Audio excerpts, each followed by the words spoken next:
Yo, yo, yo. What's up, everybody? How you guys doing tonight? Welcome back for another episode of Power Hour. I think it's episode 11 now. We're getting up there, huh? But so want to welcome a guest we got today, Seth from Huffs Herps. We're going to hang out and talk about a lot of cool stuff, expos and all types of things. So stay tuned. So you already know the deal. Make sure you go like and follow, subscribe, get your beer, drink ready, whatever you got to do, and come back and watch us in the next minute.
How's everybody doing tonight? What's going on, Seth? What's up, guys? What's up, man? Everybody knows Riys. What's going on, Riys? What are you up to? Just collecting eggs or looking for them like it's Easter. Nice, bro. How many you at? I have 3 eggs. Three? But yeah, Two. I got two. 2. Nice. Yep. Seth, what's going on, man? Have you started breeding yet? Leos, I saw 2 girls ovulating the other day whenever I was going through there. Okay. What But about I have your? not, I haven't made any pairings. What about Okay. AFTs? Yeah, my fat tails never stop. I've got Really? because Oh, they go year round. they don't. So it depends on the female, honestly. Like Okay. every female ovulates at like 6 to 9 months for their first one, and then around 18 months roughly for their second ovulation. And so it depends on where in the year that ovulation falls. Some of them, most of them, the majority of the fat tail season in the wild, it is in the fall is the primary breeding season Okay. and lay season, or the rainy season rather. They don't have much of a summer, winter, fall, and all that. Okay. Okay. That's actually pretty interesting. So Yeah. basically, if But you're somebody who's getting into AFTs, and personally, I highly recommend it because they are cool creatures. You don't breed similar to Leos until they're a little bit older in that case. So you'd want to be 18 months or even 2 years. yes, absolutely. With those guys, with fat tails, they definitely mature a lot slower, and like the males will grow till they're 2 years old. Okay. 2 years old from so with that, what does incubation look like for them? Do we have temperature sex or is it completely different? They do have temperature sex, but it's not as accurate with Okay. fat tails as it is with Leos. I probably get about, I don't know, 80% success with my temp sex males. Okay. Females no problem. I get 100% females on my female incubation. Yeah. Um, Do you follow the same temps? no, they're a little bit different. So for the females, it's about 84 degrees is what I like to go with, and for the Okay. males, about 88 degrees. So it's just a smaller window, which makes sense because their Yeah. keeping is a smaller window as well. You know, Mm. Leos are from a really dramatic climate that Yeah. has a lot of ups and downs, and they can really handle some pretty cool temps, as opposed to a fat tail that lives in the coastal region of West Africa Mhm. that's pretty consistent temps all the time, and they stay, in a termite mound for the majority of their sleeping time. A termite mound or a similar type of burrow, and Okay. so you don't see as much temperature fluctuations in their home range, and as a result, they have a smaller window of what they like to be kept at and what their eggs like to be incubated at. Anything above 88, when I got up to like 90, just like with Leos, if you get beyond 90, you'll end up getting back over to females, right? Yeah. Well, whenever I was at 90 with males on fat tails, I was getting a lot of females. I wasn't having a good success rate, and so Okay. I had to really adjust that. Or would you describe any of them as hot females? You know what that is. No, I've never seen that because I've got plenty of girls that I incubated male that ended up being females that are part of my breeder program that Okay. breed just So, for. so is that just a myth? You think? I think it's just myth. Just There's a lot of yes, things out there that were yes, said by some of the original people that doesn't Yeah. really make sense if you really observe things. yeah. Gotcha. Now they are but the ones that come out of 92 degree and above it, they usually are infertile though as females. Isn't that when you say that's accurate for Leos? Yeah, yeah. Well, I don't know. I've never seen it with Leos either. I've had a few females that incubated male that turned female with Leos, and that on that species, I can't say for sure how much, how many I've had them kept to breeding, Mm-hmm. Hmm. but the fat tails I know for sure. I've got quite a few that were tip sex male that ended up female, Yeah. And that stayed and for been breeders, and have been good breeders for me I without any gotcha. issues.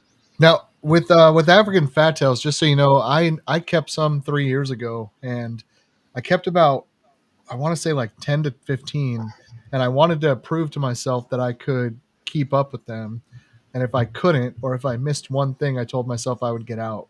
Right. Just because you know how easy Leos are. I'm not saying you should So neglect them, but yeah. they're a lot easier than African fat tails, and I learned that. Um, I mean, I had some that if you didn't give it crickets, it wouldn't eat. So, period. It wouldn't eat dubia roaches. It wouldn't eat mealworms. It ate crickets, and if you didn't have time to get it crickets, it just would not eat. So I had to make sure I always had. It was a male. Now, 3 years ago, AFTs were pretty much, the 10 different ones that there were, but now it seems like every time I look on your page or Nick's page, I'm seeing new stuff. And it seems like you guys are, I don't know if your crossing is just that stellar. How do you get to a point where you really know what you're doing and how to get to the next step to create a morph with an AFT? As far as like creating a morph, Yeah. what did you have something else you were gonna say? Mm-mm. As far as like creating a morph, I don't know. Like, there's different combos that are still kind of floating around that haven't been executed on a like high quality scale.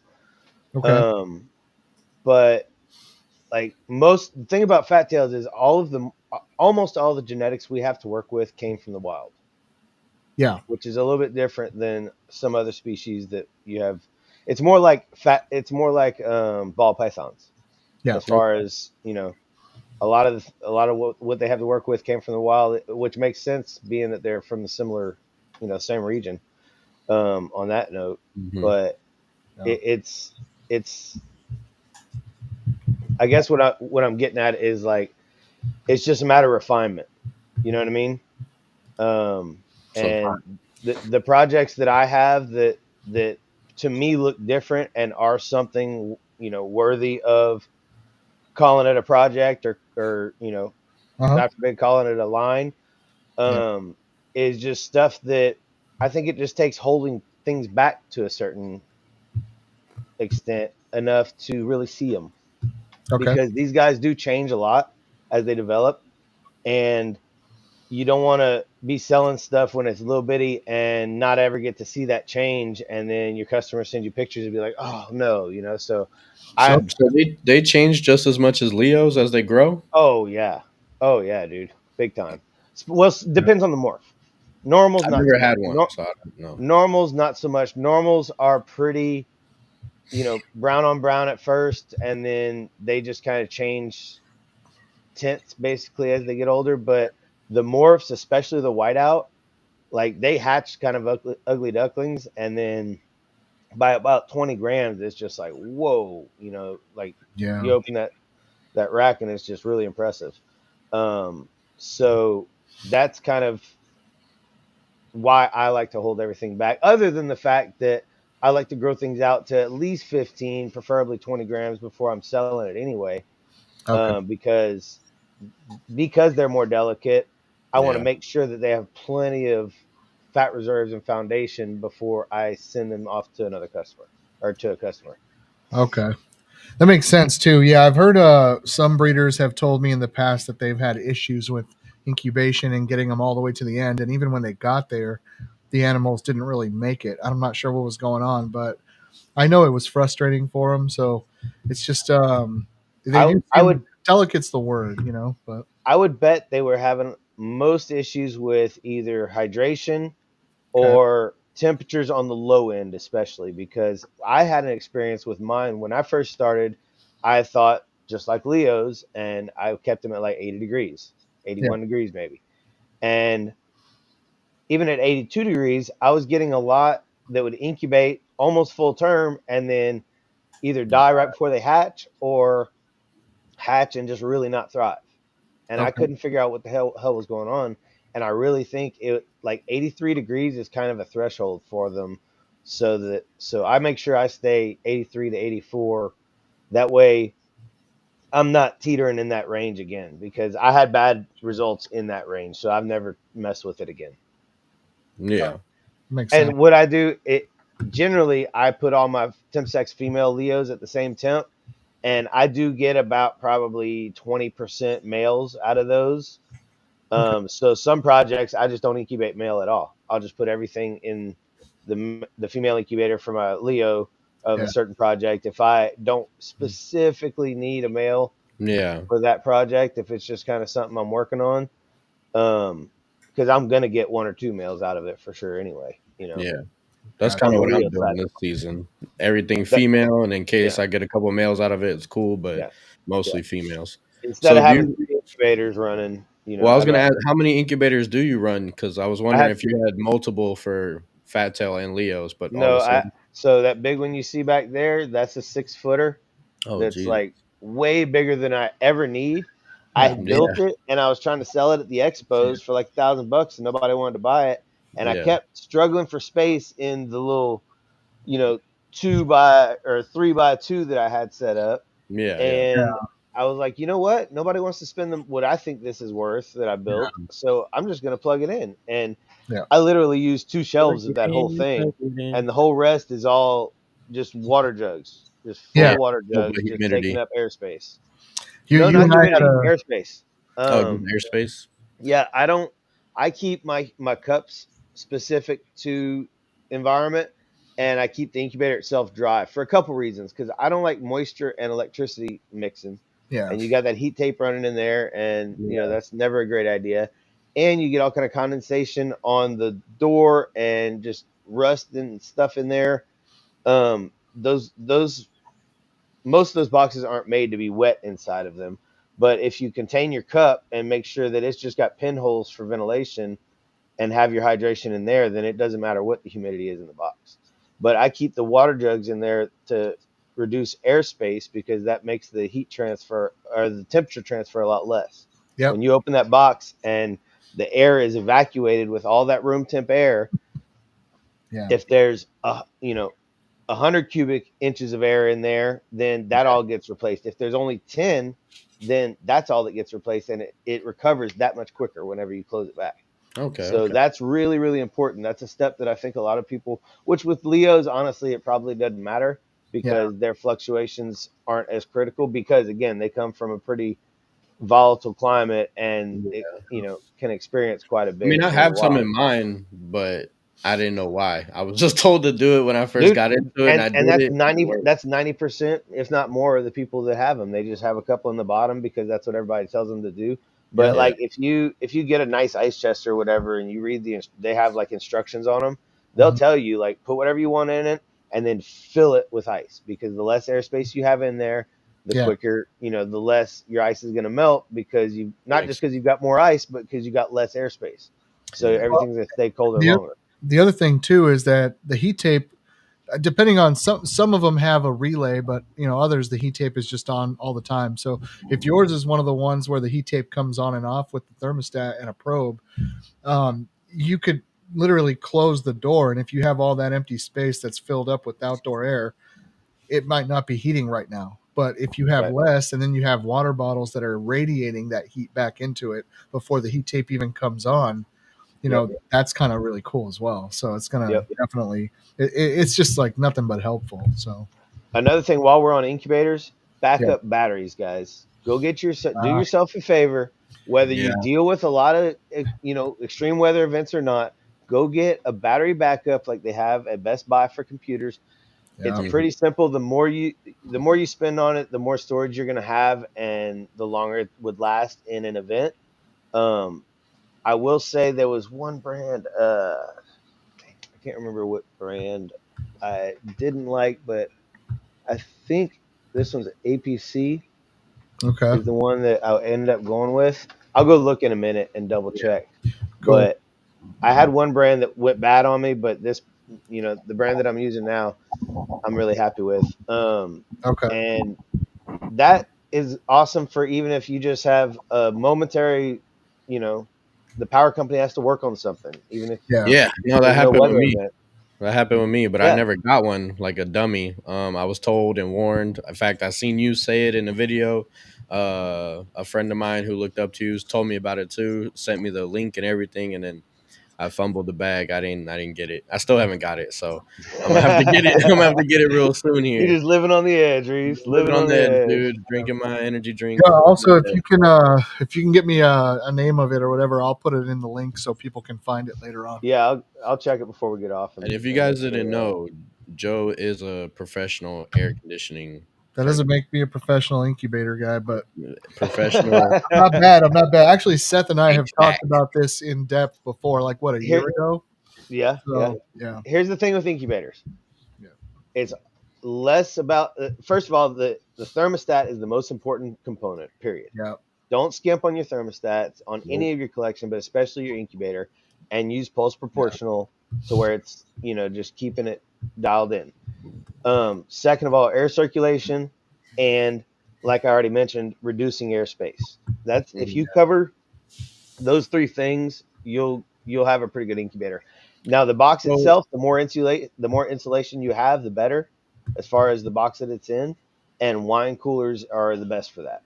Yeah. So I wanted to ask you, what is the difference then between still air incubation and non-still air incubation? For example, like you just said, a fan to blow everything around and stuff like that. Like there's a fan in mine too, but we had Heidi on, and Heidi doesn't have a fan in her incubators, which is called still air incubation, because I have one, and you have to buy a fan to put it in. Yeah, she's using those hoverbators. Yeah. So what's the difference? Because I mean, obviously she has success anyway. Exactly. That's what I was about to say. It's a matter of airspace, really. Yeah, like those have a coil all the way around the lid, if I recall. Yeah, and that coil emits heat everywhere. So if you think about it, you got a little bitty 1 cubic foot or whatever airspace that those eggs are sitting in, and so it doesn't take much to put off to keep that little bitty box. Yep. Now take his wine cooler and stick the heat strip in the back. The sides, the top, the bottom, and the front don't have heat. So because it's such a big space, obviously he's fighting it with the water bottles because you have to open it, right? Yeah. So all of that. But yeah, her space is much smaller. So that little bit of radiation from the coil alone will be fine. But yeah, when you have a big, like, it's like a walk-in freezer. When you open that door, you'll hear the chef constantly say, "Hey, get in and close the door." Like he doesn't want his AC getting out of there. So, and that's what I like about the wine coolers too, is that glass front. You don't have to open it except to pull babies or put eggs in. You can check it every day or as many times as you want during the day without opening it at all. So I got a little light on mine. I'll just flick on the light and I could look inside. I still open it like a dingle anyway. So the point though is, if you have the bigger ones, you want to put a fan. I like to put mine. So that makes sense. So it gets the heat and have it shove air up, and circulating all the way around. Versus just it controlled in that one area. Okay. Yep. That makes sense. Yes, sir. And actually, like my male incubator, I have the fan in the back, that I always just replace the original fan with a brand new PC fan, with a light on it. That way, which those will fool you. The fan can go out and the light still be on. Blinking. Yeah. It's separate power. So just beware of that. So you learned the hard way on that. Yeah. But on that male incubator, because that's a little higher temp, and I don't want any still air in there at all, I've got 2 additional fans in the front blowing up. What's up, Steve? But I will warn you, those fans, like in the female incubators, less is more, because they put off heat as well. Yeah. And I've had an issue where I knew my room was cool enough, but my female incubator was running too hot, and it was because I had 2 fans in a small box, and it was overkill, and the fans themselves were giving off unregulated heat, in addition to the heat tape trying to keep it where it was supposed to be at. So, gotcha. Another word from experience there. I've had a couple people actually tell me that my room's normally 78. I just leave the females in their little things on a shelf somewhere in the room. And then one guy said, it got cold one day and he wasn't thinking about it. So he lost all of those eggs in one day. But yeah, some people can do that. Some people's reptile rooms are nice and consistent all day, and they can just do that for their females. That's what they do in Indonesia. I heard he just puts it on a shelf because it's so hot out there. Yeah, well, all their geckos, they don't have to have. They can keep their leopard geckos like crested gecko people. Just stack them in tubs with no heat or anything. It's just like the whole room temp. Bubba, I'm never prompt. What's up, Bubba? Booba. Don't feel bad. Booba. I barely made it in time to set up and Booba. Dude, there's gotta be no, it's By the way, shout out to Bubba. I'm glad he's feeling better. That was crazy to read that text and see all that he's been going through the last couple months. That's wild. Yeah, no, definitely. If you guys haven't actually seen, Reese and I put together something to try to raise his spirits, or the best we could, by just embarrassing him online. Like it was. I don't think he was embarrassed though. It was pretty funny, but yeah. I think he fell in love with one of the guys. the guy with the sign and the dance moves.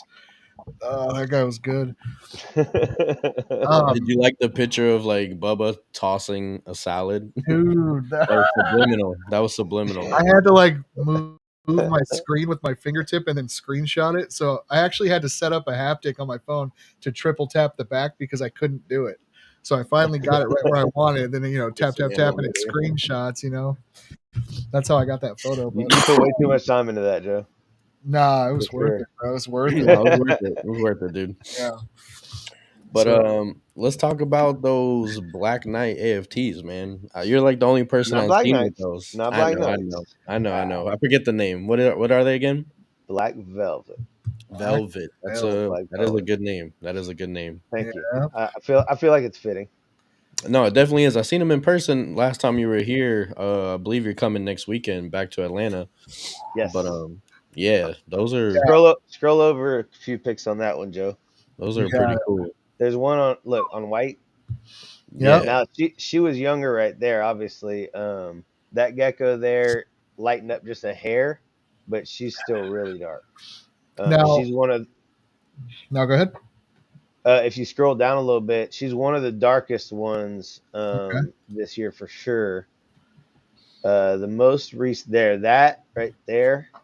So she is the top one on those pics. Is that an adult?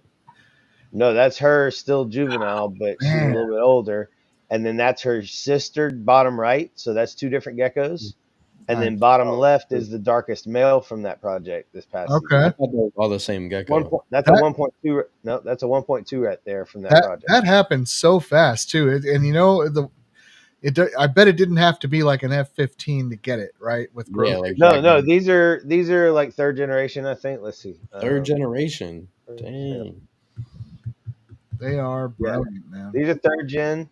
And so there has obviously been some inbreeding going on with this. I actually had some very intelligent person the other day comment on one of my promoters posted a post, just hey, if you're in this town, go see this guy at the expo, Yeah. and somebody commented on there, no thanks, I don't like inbred reptiles, and I was like, what the heck? And so I commented, I was like, I think I laughed at his comment, and I replied, I was like, what gives you that impression? I have one of the most genetically diverse fat tail collections in the hobby, like Yeah. straight up.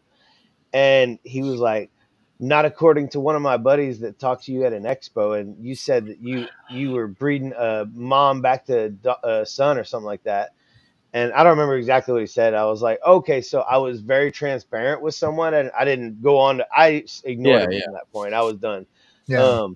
But if I would have replied, I would have been like, oh, okay, so you're using my transparency about a certain project, the one project that I am doing some inbreeding on, Yeah. um, and trying to hold that against me and say that all my reptiles are inbred. Like that's, yeah, I figured I was dealing with a child, so I just didn't reply at all. Yeah, yeah. When you're working in the hobby and you're doing certain things, there's going to be some exceptions made, hopefully not too many, and those exceptions are not harmful when you're still out crossing and making sure to keep the lines diverse, Absolutely. genetics. And I just don't think that some people understand that. They want to hear one person who has a problem with it, and for whatever reason that person has their ear, and it just teaches them to be this negative thing when the rest of us are over here in this positive light. We're creating things, and there are some exceptions where those creations are not stellar, and we know that. Mhm.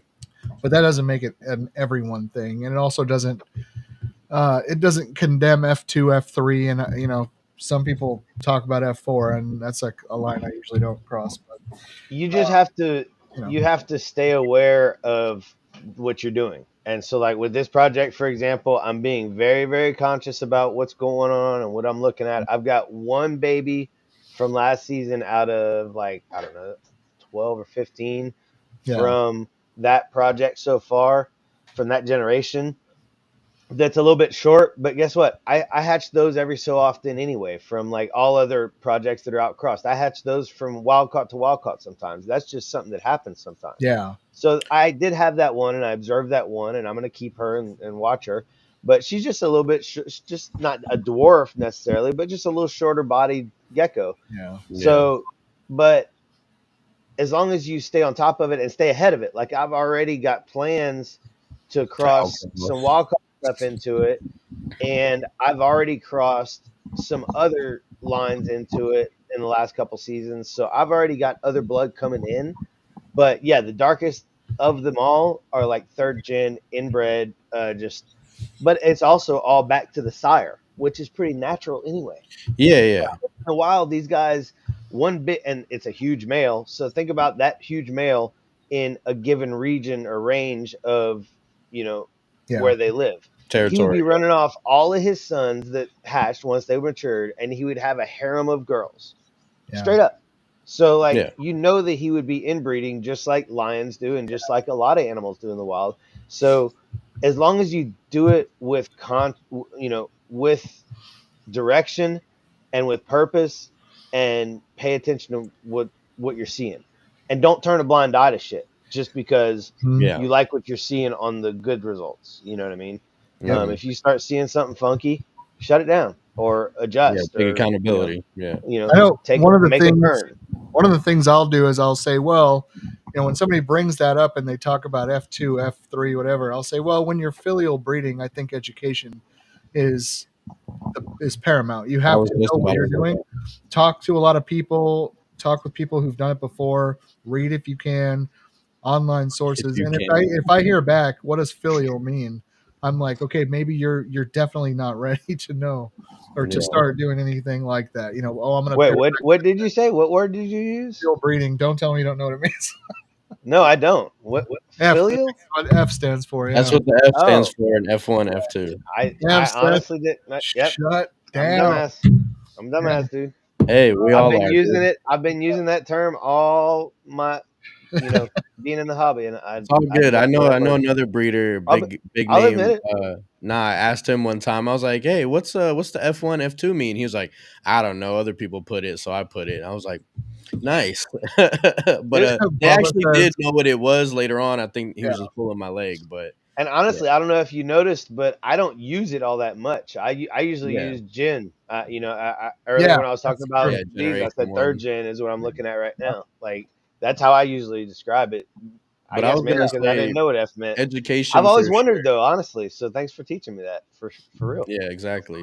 The more you know. You're But I was welcome. gonna say education is probably key on that topic though, because Yeah.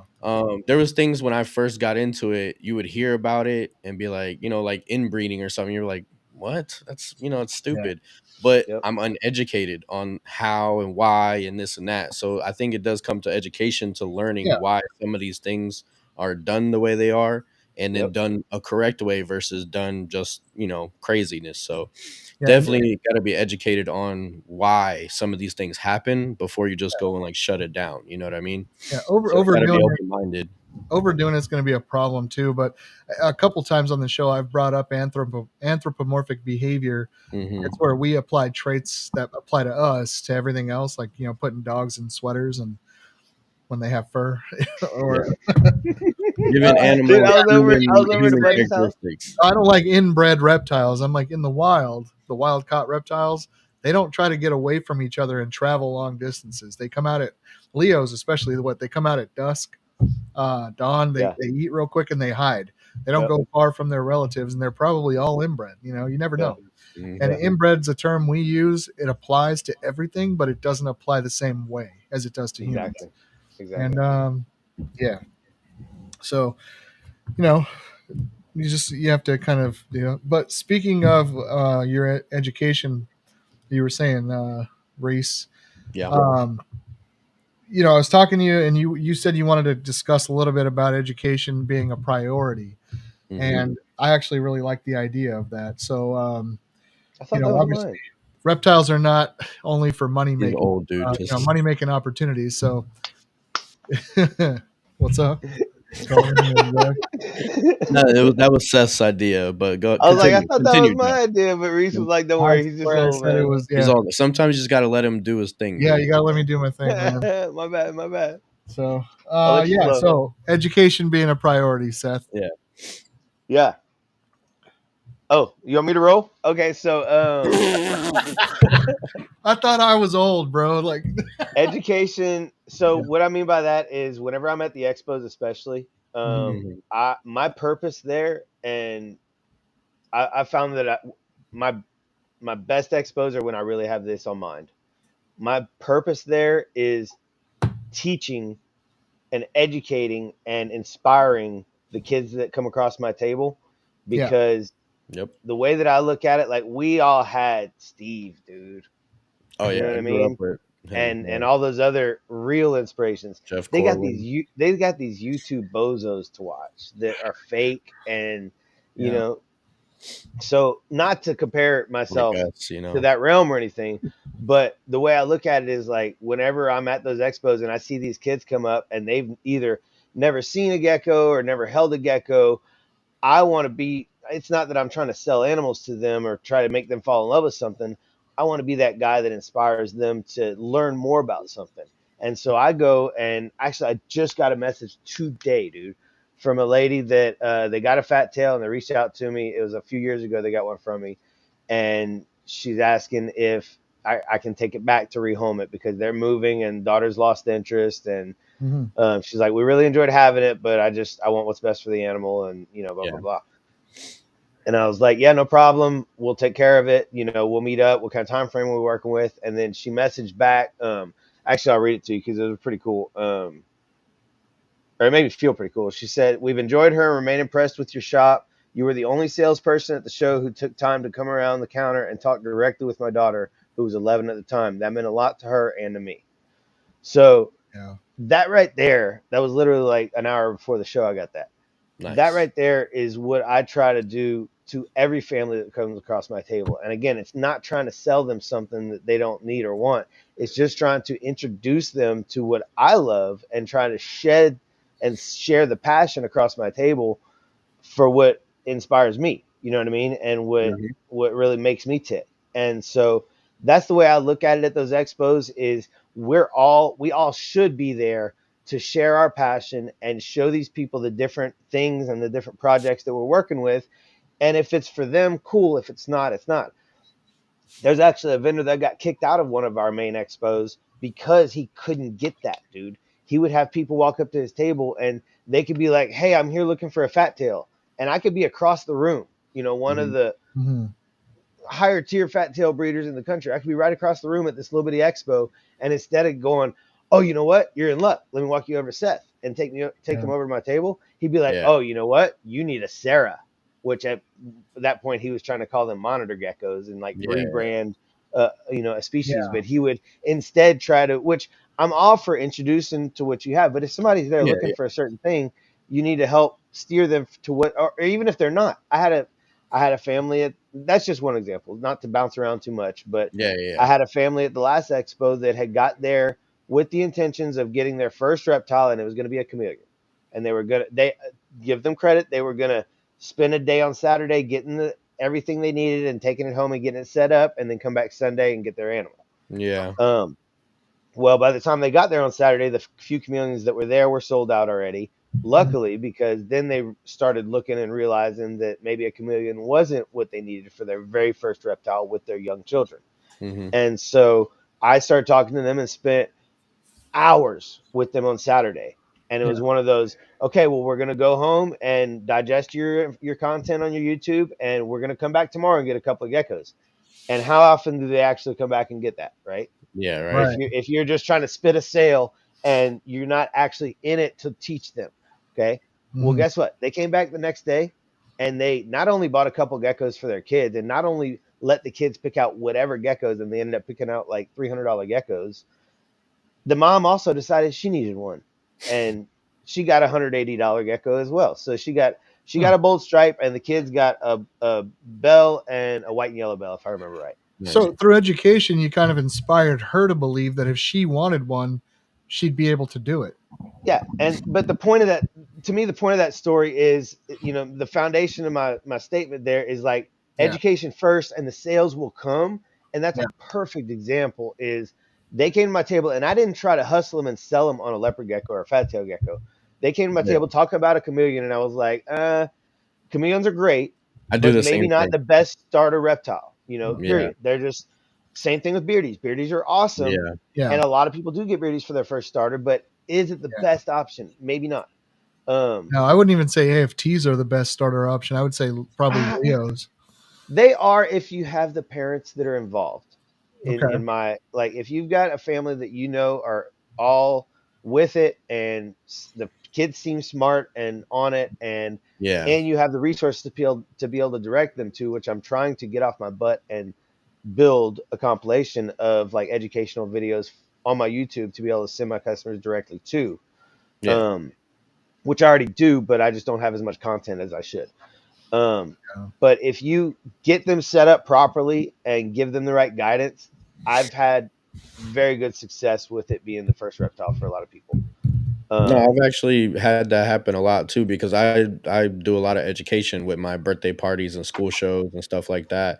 And then, just like you said, there's people who come to my tables at expos. They're like, "Yeah, we're here for a bearded dragon," and I'll point. I'm like, "Oh, I saw a couple over there. There's a rescue. You can adopt one over there."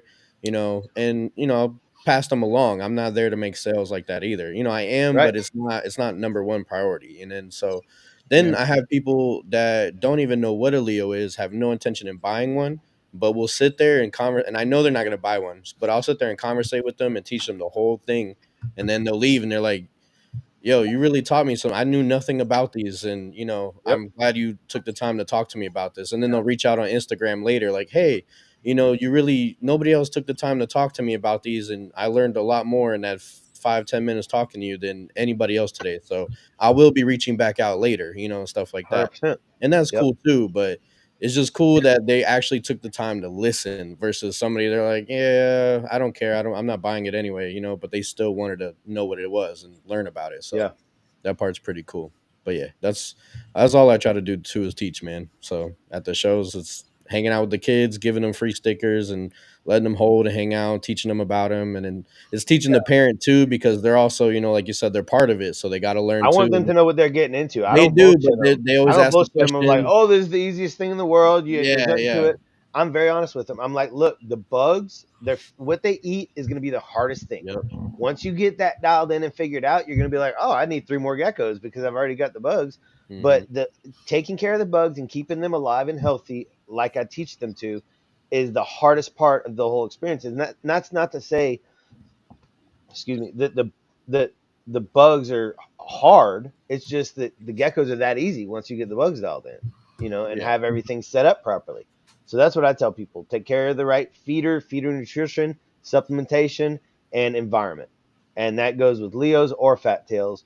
So yeah, I somewhat agree with you in that they're not the best starter reptile for everybody, but they definitely are a good option because they're calm to meter. Think Depends about on the a kid. 3 Yeah. to 6 month old leopard gecko that you want to Mhm. put in a kid's hand as opposed to a 6 month old fat tail.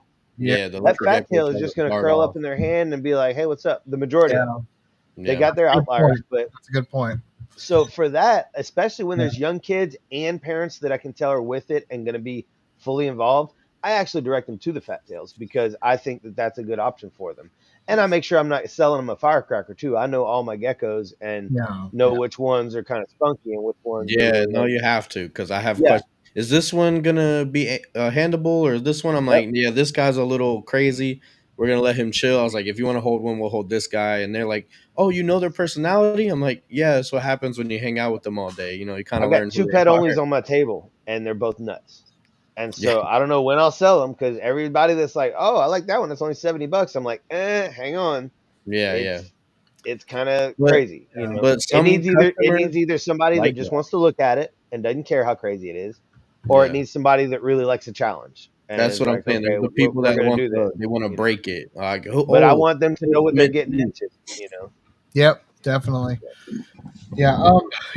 As you guys know, last I don't know, was it last weekend? I did my first expo. I think it was like 2. So, one of the things to add Really, to education, finally got your feet Yeah, wet. finally, dude. How finally did did it it, go? dude. How was it? It went good. It went good. I didn't sell a lot of animals, but I talked to a lot of people. And it's funny that, the way that you're kind of going at education and talking about how you go around your table. When I was there, and so we were prepping, Hang on. like, Wait, before you get into that story, go ahead. not just around your table, but if it's a young kid, hit the ground, dude.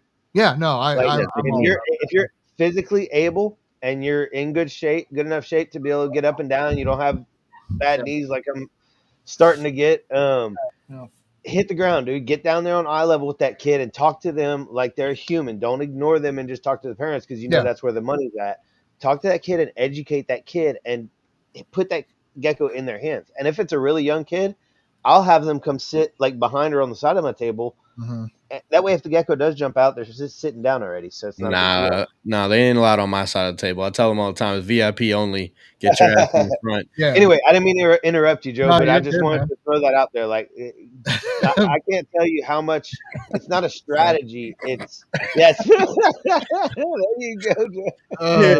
Come tell me what you want for Christmas, guys. You want a bolt strike for Christmas? Just sniff my kid. No, for real. It's No, not so much a strategy as it is just something that I do that I really feel like Yeah, makes you me wanna wow the kids. You know what I mean? families. Yeah. Yeah. Inspire So them. what I was saying is we prep for these shows. Reese and I put a little time, obviously, throughout the week, leading up to each one of the shows. God, that was just so funny, Bo. He got me. All right. So we prepped for the shows, and before Heidi's show, it was almost as if we knew you'd be coming on soon because you were on a podcast and education is key. You were on the Strength and Leo's podcast a couple times, but with her on one of them. And I know Reese and I were both watching those. Just trying to get I didn't want to duplicate questions. I feel like if Shout out to Heidi, I love that chick. She's awesome. But yeah, no, for real. And then we got ready for those too. And one of the things from listening to that podcast that I took in was the customer service portion of it. And it kind of let me get out of my own way. Cause you can ask Reese. I'm always preaching like when two people got an issue or if somebody's annoying, there's this whole culture of oh, I'm going to unfollow or block this guy. And I'm like, I would tell him that's the fucking dumbest thing. I just cussed. That was the dumbest thing because that's a future customer and you guys will get over your crap in 5 minutes. You don't have to like, oh, you're off my social media because you said the word yellow and you should have said orange, or whatever. So with that, with the customer service, I had a person while I'm listening on a road trip, right? I'm listening to the podcast and you're talking about just put the extra effort in, be the guy, be the customer service. I am on the You, on you, Yeah, you yeah, were, you do. podcast. Okay. Heidi was, you were, and literally this lady was irritating the living shit out of me, right? And so I literally just said, you know what? Let's just try Seth's thing. And I went at it. I just went at it with her on Morph Market with politeness and education. Kill him with kindness, dude. She stopped. Show them kindness. She stopped. She asked educational questions. She did end up purchasing the animal, which is great. Obviously, we got to make room and stuff like that, but she didn't purchase it immediately. And I was about to say decline offer by, I will say, don't ignore red flags. With that said, don't like make it work just for a sale. Like if you see somebody you can tell is going to be somebody that's impossible to deal with, do not send them a gecko, because no matter how much they pay for that gecko or want to pay for that gecko, there's going to be an issue.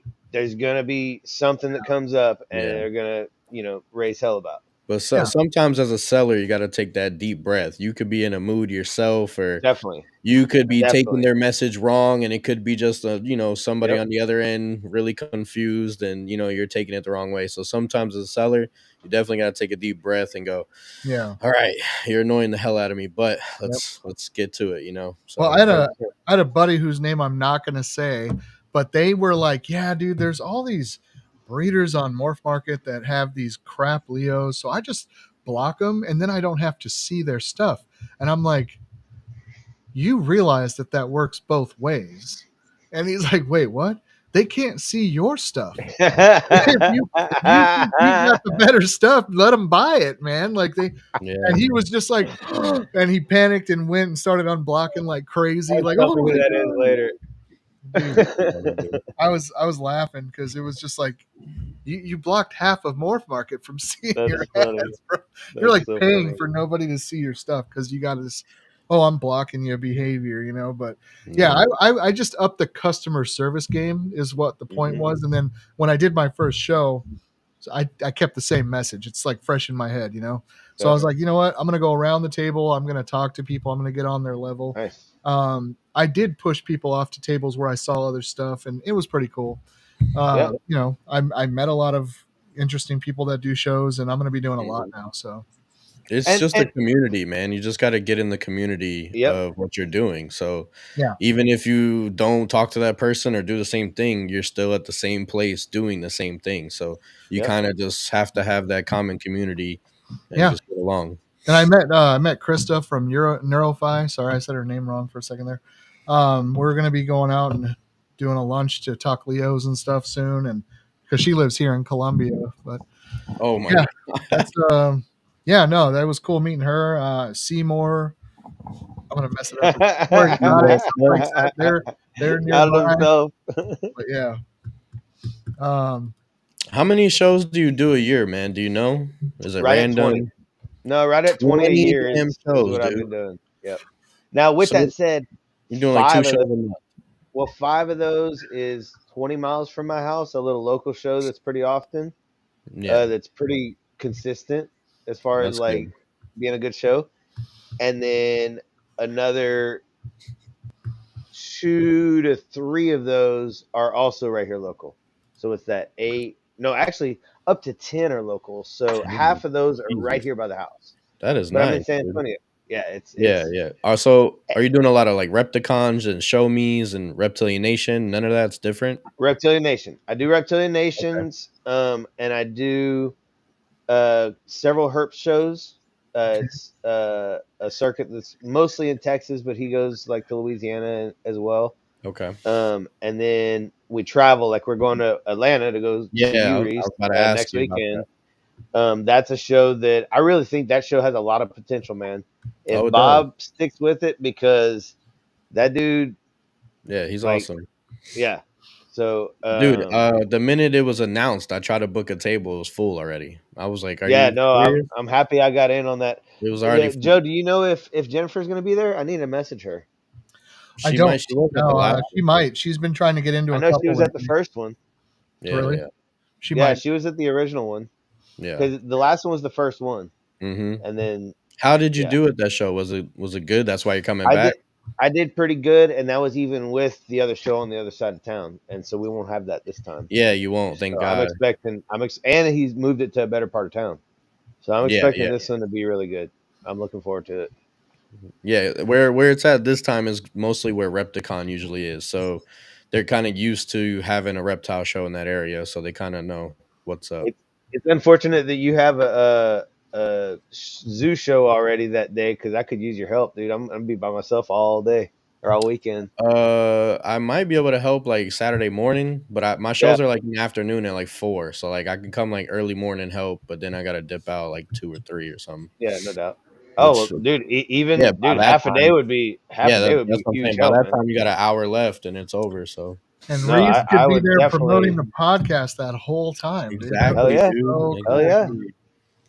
No, for sure, dude. If you're down, I would really appreciate. I know Greg is supposed to be coming. I'm not sure when or what day.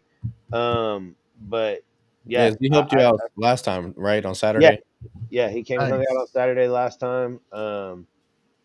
So yeah, I'm definitely would welcome the help because I'm Yeah, gonna no be problem.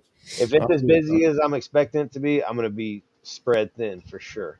I got 4 tables. 4. I was about to ask how many tables you got. 4 I again. got 4 tables. So I keep my animals on 2 tables right in front of me, and then I Mm-hmm. have enclosures on one table, and then usually some enclosures and like I sell like Like cork bark information. and well yeah I have the care sheets and stuff right there with me. But I sell like cork bark and just some accessories and stuff for the caging. Like if you want to build your own bio and stuff like that, I have some of that, and then I sell starter kits. That's good to hear, Becca. I'm glad to see You that. know this person? Yeah, that is Nick's protege. That Oh, girl's gonna about to be. She's about to be dropping some fire okay, because okay. she's got basically just me and Nick stuff in her collection now. I just sent her 6 geckos this week. Um, Well, now you but know yeah, where to get some more information and geckos. But yeah. yeah. Um, Yep. but anyway, uh, All right, so that's what what's else? up, dude. 20 expos a year, that's a lot. Doing Atlanta Yes, again. So most of your shows are home base. most of them. Um, Yeah, most of them are so either outside of right at Atlanta, where home. else do you travel? We went to Out of Salt Lake state. City last year. I'm thinking about doing it again this year if I can get in. That's a Reptilian Nation show. Um, Now, and are well, those the same over there? Like he's very limited on certain species of breeders. yep. Do you like that? I kind of like that. Oh, I love it. I love it. That Okay, makes a good diverse show, and that that makes everybody do better. yeah, yeah. That's what most of these promoters, should definitely focus on. Um, so yeah, and that's one thing I asked Bob before I committed to coming back. I was like, "How many people are you letting in? You're not going to have a whole lot of gecko vendors, huh?" He's like, "Nah, dude, it's locked up already." Which obviously you're a perfect example of that being the case. Yeah, 'cause I'm You're a hometown. local guy and you couldn't get in. Yeah, I'm gonna drive 14 hours to go vend. yeah, dude. Um, Next time I'm gonna just have you buy me a table, bro, and I'm gonna just squat over dude, there. well, you said you don't have much geckos, right? Do you have anything Well, available right now? not this time. Oh yeah, I mean I got Because if like you 10 come or help out, 15. you're welcome to bring a couple animals, dude. Oh, Like preach, if it's preach. as slammed as I expect it to be, like it'll just be more variety for the customers. I'm not gonna be hurting if you sell 2 or 3 geckos off my table if we have a 20+ gecko weekend. No, I'm a pretty good Um, salesman, dude. Every time I go to the expo and Greg was vending, I would literally stand at the table and I would probably help 2 sales happen. Just right, just from talking to the customer when they walk up, making some jokes and basically kind of pushing them into the sale. And then I'm right. like, all right, man, I gotta go. He's like, no, no, no. Can you stay a little bit longer? Just stick around. I'm like, no, I gotta go, bro. So No, yeah, I man, there's definitely definitely an art to it. Like I said, you can't be a salesman. You have to be. yeah, You just gotta have be to yourself. sell. You have to sell yourself. You have to sell your personality. But Yeah, you it's just gotta be yourself. also like if you focus on education and teach people about how cool these are, they're gonna Yep. want to go home with one. Generally, you know. You know Yeah. what's funny that Uh, customers like a lot is when I tell them how they're potty trained. yeah, yeah. They really Yeah. love that, bro. I'm You're telling right. you, I their should I faces should light focus up. that more. right? They light up. They're like, "What do you mean?" I'm like, they'll pick a corner and they'll use that corner, or they'll pick a hide and use that as a bathroom, and they're like, "That is so cute," and then they'll Yep. want to get one. It's really silly. Yeah, that is actually a pretty good point. That's funny. Potty trained. Yeah. Riys and his sales tactics. Speaking to of, get rid of can you it. give us like maybe? So I'm sure you've done this before, but like a new vendor like Joe, he just did his first one. He's already made a couple mistakes. He forgot hand sanitizer, a couple things. Didn't forget it. Didn't realize I needed it. Well, that's what I mean. So he just made. So what are like 3 things of Yeah. advice you would give to somebody like Joe? Bring an Dude, I extension literally, cord. Go ahead. you know what I did all day today? Prep for the Atlanta show. I Nice. didn't touch an animal today other than spraying the babies. I did not touch a gecko. I show prepped all day. Couple of pieces of advice I would give is once you can make it happen, have some type of starter kit situation that's legit good enough cage for them to live 6 months to a year in. While the customer dives deeper into their research and knowledge. That I've found is a big help on not just being able to explain to them and show them exactly what they need, because I have it like set up as a display, like pretty much like it's going to be with the hides and everything, to where when people go, what do they need? I can go, this, a 20-gallon tank to start. 40-gallon is, optimal for, for if you got a pet and you've got, if you have the space, they'll use a lot of room. So I encourage people to, go that route if they have the space and want to, but I also really encourage them to go the right route with that and not just throw a bunch of sand in a big cage and call it good. You have to actually educate yourself. True. And so I set them up with a starter kit and or educate them how to do just a simple cage. And then I give them resources of how to set up their own more naturalistic cage or whatever type they want. That's how I look at it. So starter kit is a really good thing to have. That'll sell you a lot more geckos. In addition to, that was the other point that I was going to make, is I found hands down, I sell more animals when I have starter kits, and you can make a little bit of extra money with each gecko. Like if you're selling a lower end gecko and you're making an extra 25 or 50 bucks on the starter kit that you're selling them, because you're able to buy things at cost, or at a cheaper cost because you're buying them in bulks in some cases, or getting hookups because you got friends in the industry, then that adds a little bit more profit as far as the sales side of things goes.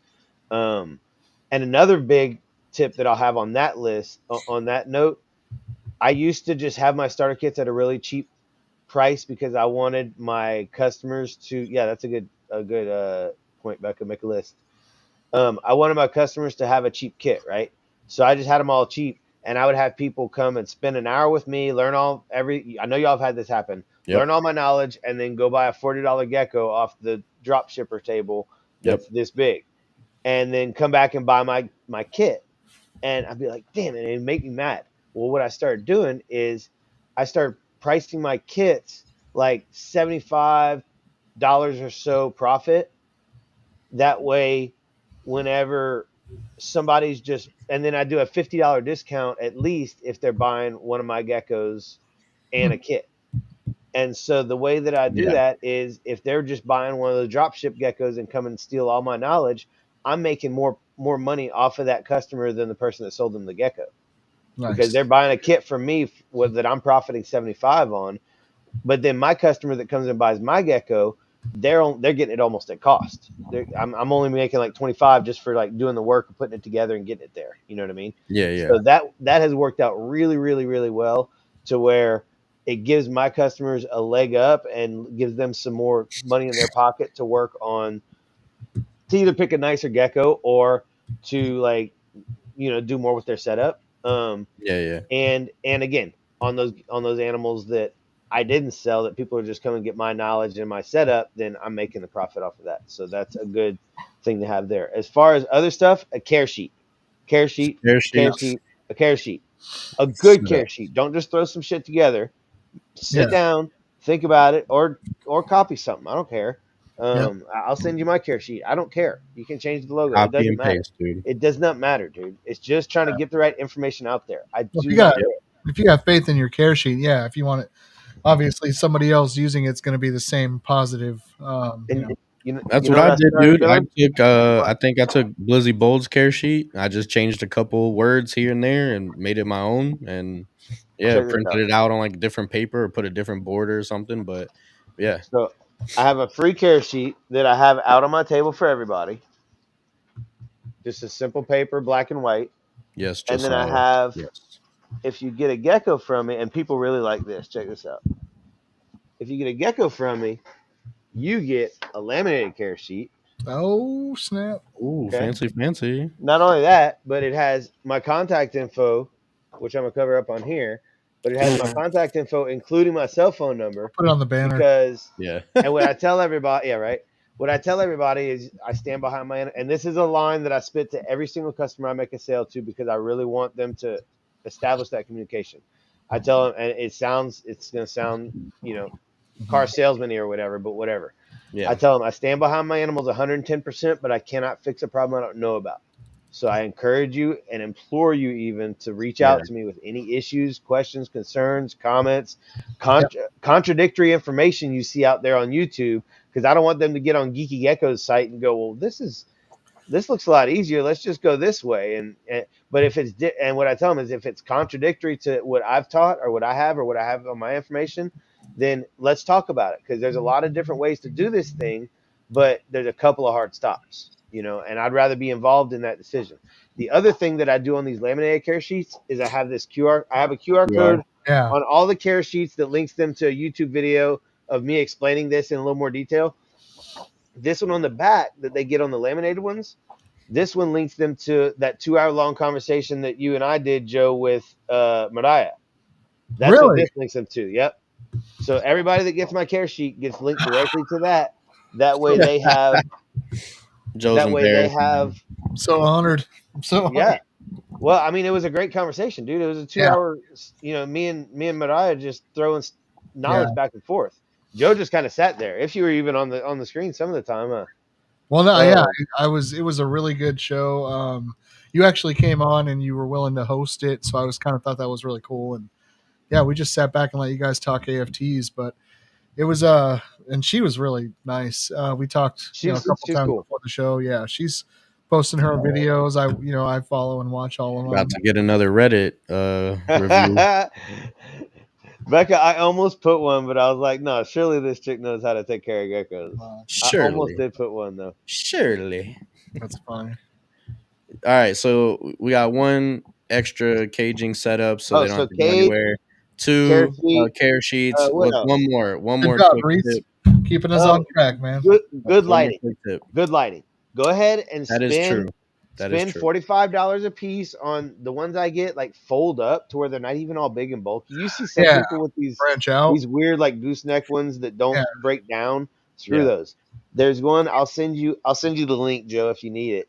There's one that breaks down really small into it's like a 4x12 box or so. Yeah, there you go. There's all different ones. It just folds out like that, and that's pretty cool. Different settings. They're chargeable for 8 hours. You get them on Amazon for like $20 a piece. That way you don't have to pay for electricity at the table, and they have different light settings, brighter, dimmer. So I gotcha. I use those, but yeah, lighting. Definitely send me the link. I used. Yeah. I get them on Amazon. They're like, dude, I got some the other day for like $25. They were on sale. Yeah. They always have. All right, dude. We're pushing the hour, but we can continue. If you're down to continue, dude. I'm down. I'm down. So you saw a video I made the other day, right? And you said you had a theory. So the rainwater thing. Well, so I guess because it's tied to rainwater, the video I made was called for genetic independence. So how 2 genes can be displayed without interacting or overlapping, pretty much. So in most common things, the eyes, when it's with albino, the eyes turn red. They change color. You know what I mean? But with the blue amber eye, it does not. And nobody can explain it. So I asked ChatGPT, and that's how I kind of got that answer from that. So it kind of helped explain it somewhat. I don't know if it's 100% true. It's something to keep you thinking and guessing, though. But And you said you had your own theory, though. yeah, and I had never heard that term before. What was it? Genetic independence. Genetic independence. Yep. Um, And that was a key but term that I was focused on because it's well, something we don't hear a lot.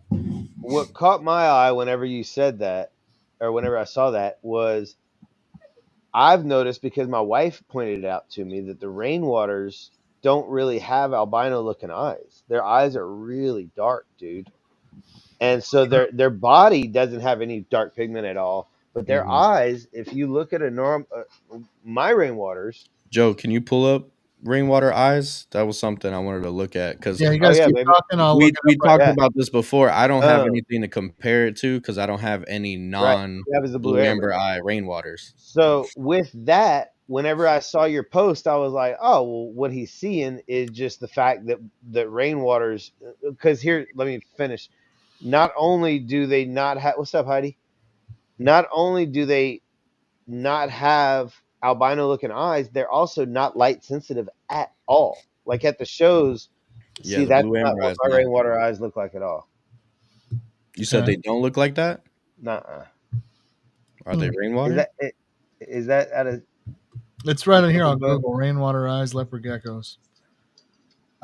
Some of them that I've got have seen like that, but See, that's what Hang I'm on. saying. I thought rainwater had like a more silverish, kind of dark silverish, pinkish eye.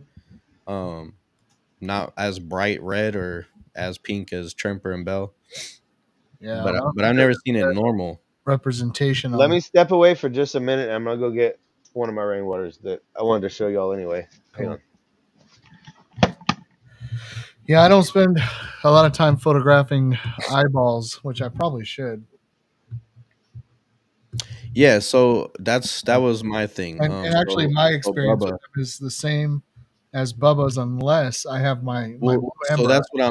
that's what I'm touching on. So the blue amber eye, because it's Yeah, not showing the albino, yeah. you know what I mean? It's not as light sensitive.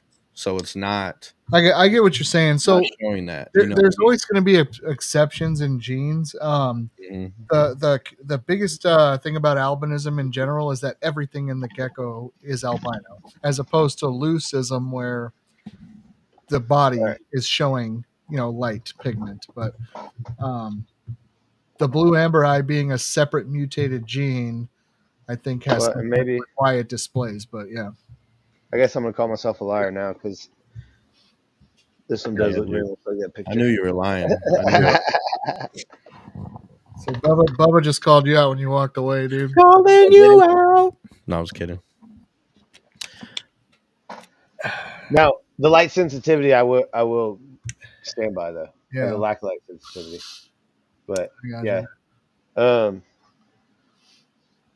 I guess I was full of shit. But when they're younger, they definitely look darker, and they definitely are darker than like chirpers and bells. And Yeah, as you see, not Yeah. light sensitive at all. But see, my thing is they're still albino. The eyes yeah, still change Yeah, with the albino. So that's what I mean. The difference with the BAE, they don't change. There's no discoloration. They're the same whether they're albino or not. And then there's zero light sensitivity with those as yeah. well. so Um, yeah, I guess I was full of shit, so Reese. so it's just to me it's just one of those things like it's we don't know why it does that, you know. So Right, that's something that can explain it. Obviously I'm not a scientist, I don't know 100%. It's a gene. But it's a theory that we can work on and help try to figure that out, you know what I mean? Because Yeah. obviously I'm not getting any answers from Ron Tremper. I can't talk to his wife. I've reached out. There's not too many people that work with blue amber eye, and the ones that do can't explain it either. You know, it's just one of those things, like it's just there. right. Go ahead, Joe. You got it. Yeah, so it's a separate mutated gene. I do think that it is still affected by albinism, because that's the whole thing. If you were to look up even the definition of albinism in anything, it would tell you that everything has changed inside the animal, or the animal. So it affects everything. Now, that doesn't go to say that you can't have a different mutation on a different gene. But I still do believe, because of what albinism is, that it is affecting the blue amber eye. I just don't think that we know the difference, because nobody has isolated it as of yet into something that's not albino. So We might know that later. Well, I mean, it's in. I have noticed the eye Tangerine. sensitivity on rainwater is not there when the blue amber eye is not there, similar to what Seth is saying. So I have noticed that, but it's just I think it's a matter of a mutated gene. For example, eclipse is solid black eyes, or sometimes those eclipsed black eyes. But Yeah, when albinism gets involved, we know that they turn red, right? but that's the point of what I'm saying. So it's genetic independence. It's Yeah, if you go to independent of the albino, so it doesn't change. well, eclipse is independent of albino as well, but it is affected by the albinism. Yeah, of so the when they're animal in both general. are displayed, they're not independent. They're now crossing and affecting each other. So the eclipse is black, and then with albino, now it's red. It's now affected by the albino. So it's not separate or independent Girls, at all. girls, girls, They're- children, children. so- You know what I'm saying? You see what I'm saying? no, Quit arguing. they are independent of each other. They're two different genes that mutated, but one can cause the other to change. For example, you could have no extra gene that they're independent of, but you have your eclipse animal on a hypo, and the eclipse is what causes the hypo on specific animals. And so it's just but Nobody's fighting, guys. comes Calm to- down. We all love each other. when it comes to albino, when it comes to albino and eclipse, those are two separate independent genes, and one is affected by the other in how it displays, but it is still its own gene. Yeah. It is doing its own thing too. So, like eclipse would be washing pattern away on an albino, for example, the Diablo Blanco. Shut up and look at that gecko. Shut up and look at the gecko. What do you got there? That's the rainwater from the table. You had that on the table last year. No, this is one of my holdbacks. Okay, This is a holdback female. This is the one I had on the table that you saw, Reese. That really bright one. Yeah, it's that one right there. How many geckos, leopard geckos, are you up to now? Do you keep in your? I have about probably 70 or so. Is that the wrong tip?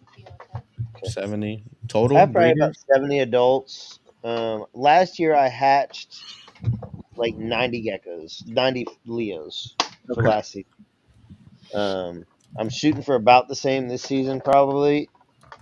Sorry, I'm trying to get these back. Shooting for about the same this season. I'll message you, Josiah.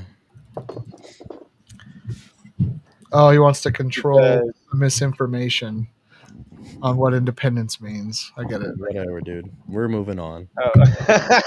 Whatever, dude. I'll message you, Josiah. Don't worry about it. I won't message you. You should just. Actually, Joe, it has. There are tangerine blue amber eyes that aren't albino. Has it? Yes, bro. Where are they at? They're online. You just look for them, dude. They're just not. They're not rainwater, but they have the same eye. I'm looking for them right now. Yeah, dude. There's definitely tangerine BAEs. Can Geckos, one of our guests, is working on a line with those two. That is true. That did happen. You're right. So anyway, I'm a dumbass. Rainwaters do have light pigment eyes, but they are a little bit darker. Man. That's why we have these conversations, bro, to have fun and learn shit and make fun of Joe. So make fun of Joe. Now we gotta make fun of me. Yeah. Nah. I haven't found a single one, but keep going. I'm looking. Go to leopardgecko.com, dude. What without anyway, dude, let's move on. So you want to talk about overbreeding, dude? You know, do you see that a lot, or what's your gripe with that? What really grinds your gears with overbreeding?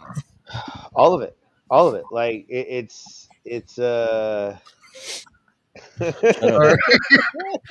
know what really grinds my gears? It's a simple lack of self-control, in my opinion. True. It's people that get too wrapped up in the whole like, oh, I have to have the every morph and this and that, and I have to have the best, or I have to produce. Well, let me rebuttal people that. People are so wrapped up in numbers. What about the people that do it full time? So they have. I do it full time. And but you also have a job, don't you, on the side? Yes, I do have an off-field job that I fall back on in times. So that's what I mean. No fallback, full-time geckos. They don't have any other income. Okay, so and I'll explain my theory on that too. Yes, I still feel the same way because I feel like they're hurting themselves in the long run. And I am watching that happen, watching that play out in real time with some of my very close friends that I've been vending with for years and years and years, where he has sold some really nice animals to people that are now producing lots and lots and lots of these really nice lines of animals and selling lychees, like I told you in message earlier, lychees for $250 for babies, bro. Which is Are you crazy. kidding me? Yeah. It's And crazy. so like it's just cutting his throat. And so that's just one example.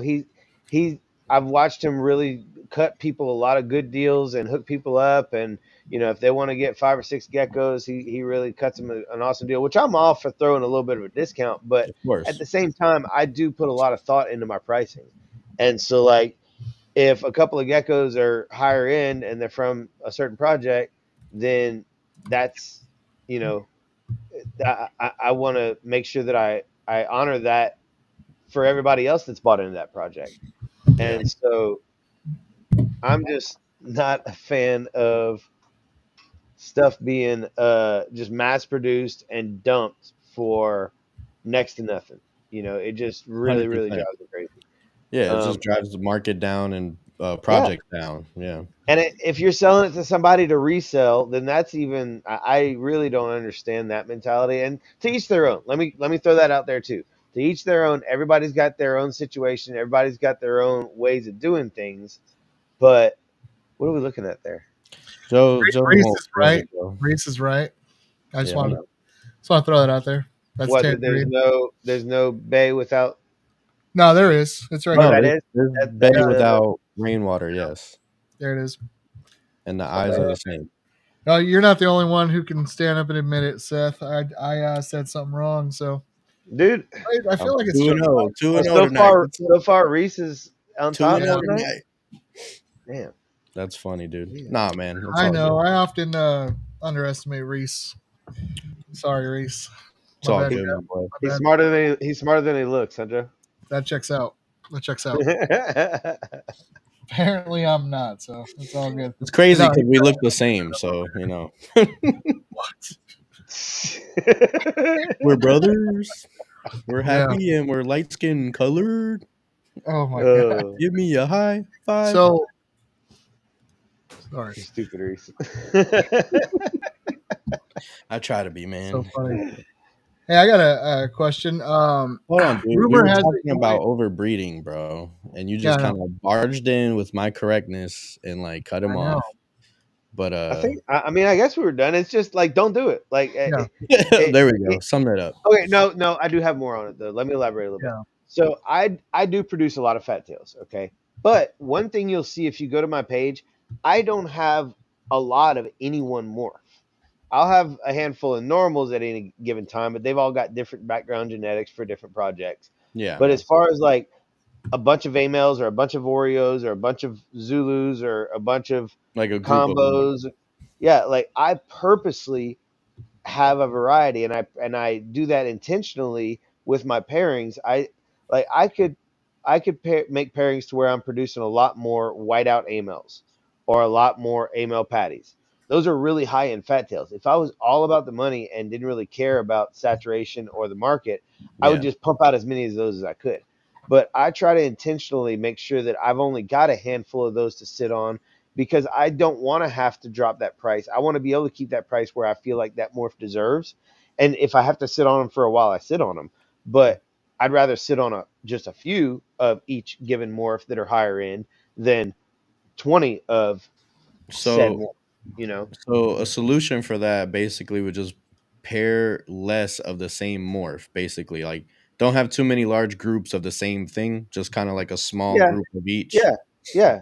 Variety. Yeah. You be intentional and try to have variety. And that goes with anything you're producing that has genetics to work with. Like same thing with Leos. You don't want to produce 100 Black Knights or 100 high-end tangerines or 100 clowns or when you do stuff like that, then you've got all these animals that you're sitting on, and then what happens? You get in a bind, you get antsy, and you get desperate, and you have to drop your price on them, and that's not respecting not only the project but that's also not respecting the people you already sold those animals to from that project at those higher prices.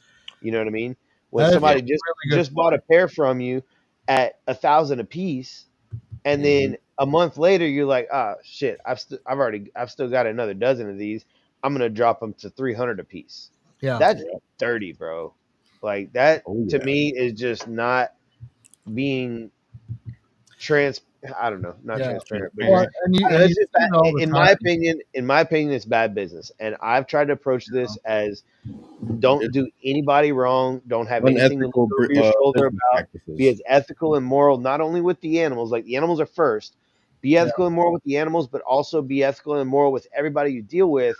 And that's not to say that you're hooking everybody up and giving everybody great deals, but it's to say that like you just, like I said, just respect the market that you're setting or that you're trying to maintain, and and and go with it like that. You know what I mean? Like look at it Show with that respect, dude. mentality. Show some Yeah. mother respect. Well, That's right. and, you know, what can you maintain if you can't? Like, what happens if you can't make sales? Something happens, you lose your job, you can't really afford tables, your morph market goes down, you can't afford the subscription. Good shit happens, You know? But my problem is not the people that are in a bind Yeah. and do it. My problem is the people that you see doing it. It's the same people you see doing it season after season after season, and it a lot of times progressively gets worse season after season, and that's because, in my opinion, they just aren't What controlling. about this, dude? You know, what if you want to specialize in something? Yeah. As far as like a certain project, Becca, Probably. Yeah. you still, I mean, the Black Velvet, for example, I'm going to be producing a decent amount of them, but I'm still not going to try to do like mass production on them. I Yeah. don't want it to be something that like everybody has. You know, I want to keep it kind of limited Yeah. for that reason, because I feel like that's a better maintenance and respect of that market. I could like devote my whole collection of Black Velvets, and I am, don't get me wrong, I am shedding some fat on some projects because I know I'm going to need more room for the Black Velvets. But that's a really good example, and it's a really good point. What if you want to specialize in something? I'm still going to maintain that, and I'm going to try to balance within it's got to it. balance, and You you've got to got find to a balance within it. Yep. Yeah. The second you put those out there, you're going to have those there. It doesn't matter which. I've noticed top tier breeders that we all know are like, you know, some of those guys that have been around the longest, and then some people that are not. They're going to get your animal and then they're going to breed the shit out of it. And next thing you know, they're all on the internet for $50. Yep. And anybody who invested in it because this is something they do for, you know, they actually care about it. It just destroys it. Well, I'll say that's one good thing about the fat tails. Okay, we mentioned earlier how the fat tail's a little more delicate. Yeah, they're a little bit harder to breed and reproduce. So to breed and reproduce. To keep, as far as like it being a good starter pet, like I said earlier, if the parents are involved and everybody's on, you know, dialed in, they're not that much harder just to keep. Yeah. But to breed, they're way harder. To breed, they are, the females go down harder. That you have to be more on top of your nutrition. The eggs are more delicate, and the babies are more delicate. And so that's a good thing about fat tails is like, say when I release this Black Velvet project, somebody's not gonna be able to get a pair of those from me and be pumping out numbers of them in a year or two. It's not gonna happen. That's true. Yeah, exactly, Heidi. I've decided this season right here, I'm not producing a single bold stripe. Well, I'm not going to intentionally produce much bold stripes or any bold stripes. There may be some crosses that I'm going to do. Like I've got a Joker boy that I'm testing out to things, and I already made some crosses with him, and so he's supposed to be het free. My buddy got him directly from Matt, so I'm going to be messing with him, and so I may produce like some bold crosses, but I'm not going to intentionally produce any bold stripes this year because I've still got plenty sitting on my rack that I haven't even listed yet. It's one of those things that can be kind of trendy. What are you doing? You're a loser, dude, for not producing any bold stripes. Well, you see, dang, it's a hot show tonight, man. Tempers are flaring. Y'all know I don't watch that chat at all, right? Yeah, that's why we put it up on the screen. Good. Yeah. I can't focus Yeah. on a chat conversation and a conversation. My brain doesn't work that way. Nah, the ADHD, I'm like that too, bro. Yeah. It'll shut down midway to read what you're trying to read. Yeah. Even some of the comments you throw up there, I'm like, wait. I noticed that. I was trying not to interrupt you. Some of them, I saw that. I was like, let me wait till he's closer. It's the one job. It's Got a true, job. It's the one job. Dude, I had a day this past week where I was just walking circles in my shop. I even messaged my wife. I was like, I am so just Bro, out of it today. I cannot bro, get my I've shit done together. birthday parties where like I try to control the setting, but then you got Right. people talking, adults doing stuff, and kids just walking in. Then the crowd gets up to greet them, and so I've been in the middle of shows like trying to teach, and then I just kind of brain fart, and I'm just like, Yeah. and then I'll pick it back up, like, all right, yeah, he's 6 feet long, and da da da, jump right back in. But everybody, like, it's that moment of 10 seconds of silence, like, oh shit, Yeah. oh yeah, It's I'm bad. doing something. Let me get back to it. For Yeah. sure. No, I yeah, on. Sorry, go ahead. You were gonna say something. No. I was just gonna wrap that up and say like that's what did Heidi say? I didn't get a chance to read it. Damn it. I got you, bro. Yeah, you're not showing them to me either. Showing what? Oh, the bolts. Yeah. Nobody knows what she's talking about, dude. Really She's nice. from They're on Wisconsin. Morph Market. I've got a couple. I've got the nicest ones on Morph Market already. She wants to see a geckos. See, Heidi acts like I don't message her, but that's a two-way street, girl. So, Nah, I know where you been? guys are best friends. So Anyway, yeah, that's it. Just don't produce a million of one thing, or of don't anything, produce yeah. a million of a species that it is kind of higher. I don't know. People just look at it with dollar signs instead of the They passion do. that they There's started no with. passion behind it. Yeah, it's just You have to make sure that you stay with grounded with what got you into this, and that's why like this past season I produced 100 less overall geckos than I did the season before, because I felt like it was a little bit much, and I Well, wanted let me ask you this. How do to. you keep the passion, dude? You got a nice facility, you got different species you're working with. It's not just in your house in a room somewhere small. So how do you maintain that passion and not get overboard with, the business aspect of it and facility and all that good stuff? Two things, because everybody experiences burnout and all Sure. that, and like I said, I had a rough couple days in these last couple weeks of like getting stressed out and anxious about this big show coming up, and stressed out about how many geckos I've got on the racks right now. Like I've had my first wave of fat tails hatch right now, so I've hatched like over 100 babies in the last couple months. So Okay. like I'm kind of at my full capacity at the moment on babies, and so the answer to that is I do two things. First of all, sometimes I just check out.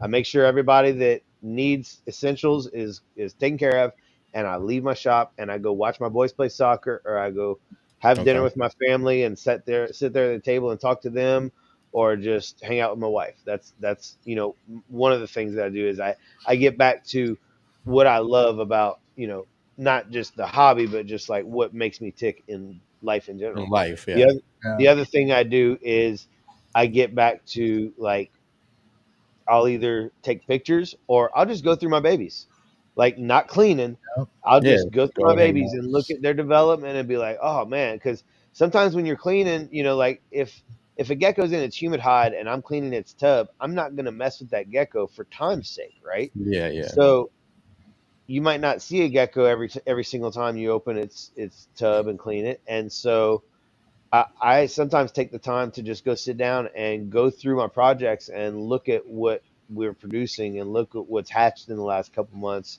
and look at what's developing. And that a lot of times kind of brings my spirits up and gets me back in a motivated point of mind. That's Um, good.